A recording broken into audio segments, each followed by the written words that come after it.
Relations and Armed Services Committees, and of course is on top of all of this. Based on the briefings that you have received, do you believe, first of all, that these strikes were justified? Well, I haven't actually been briefed. Congress is not, or the Senate is not in Washington right now. And so all I have seen is what I've seen on the news, which suggests that the president took defensive action in response to drone attacks against American personnel and equipment. And I think that's appropriate. We need to make very clear where our red lines are, and we can't allow Iranian-backed militias and Iran to continue to attack our personnel.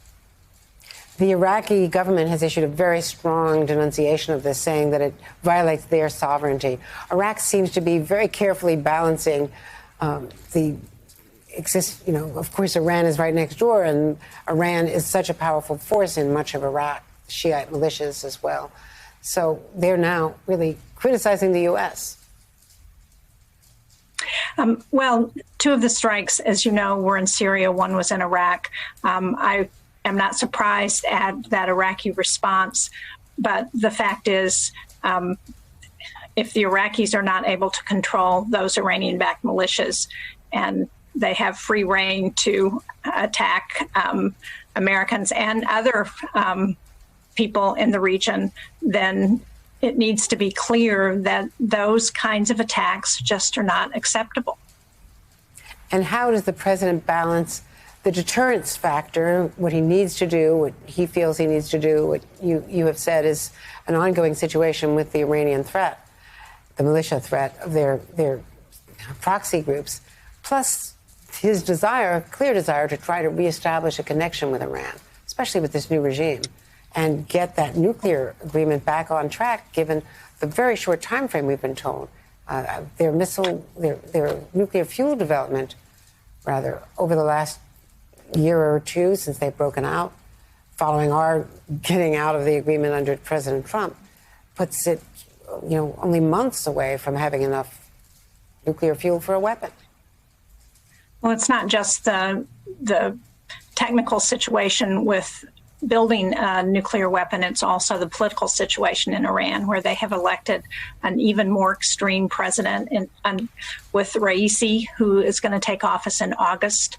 And so I think it's important for the president to continue to move forward to see if we can't make progress, because an Iran with a nuclear weapon is much more dangerous to Iraq, to the region, to the United States, to the world than an Iran without a nuclear weapon. So we need to continue to do everything possible to make progress. And Senator, let me ask you a quick question on infrastructure, because you've been part of the bipartisan group that has seen the president go back and forth in the last few days. Do you expect that this compromise will hold together, given his clarifying statement on Saturday, an unusual statement to say the least, following his comments Thursday, which the Republicans certainly interpreted as a veto threat? Well, I appreciated the president's clarification that he issued over the weekend. I think those of us who worked on this package very much appreciated his taking the time to try and make clear that he supports both packages and he hopes both will go forward, but that they are not linked. I think we have a long effort to get both the infrastructure package, which is the biggest infrastructure investment in this country's history, $579 billion over 5 years, to get that done in a way that provides much needed investments in states like mine of New Hampshire, where we have roads and bridges that need to be done, water systems, broadband to every household. This is an important package, and we need to do everything we can to encourage support for it and to try and keep it moving. I think we will have obstacles. This was one of them over the weekend, but I think it's important for us to continue to move forward and point out why it's important to get this done. And do you think it's important to get this done even if you don't get the second package, which is so important to many people in your party? Well, I certainly support the second package, but we don't know what's in that yet, and that's one of the challenges. We know that the Budget Committee in the Senate is working on a package. We've seen what Senator Sanders has issued.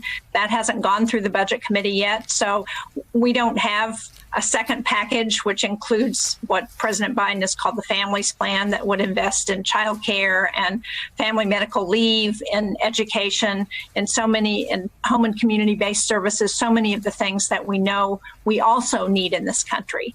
But I'm going to continue to work on that. I hope we can get that done, but I don't think that should stop an infrastructure package that already has a framework that I hope can move forward. Senator Shaheen, thank you so much for clarification on all of that. Appreciate it.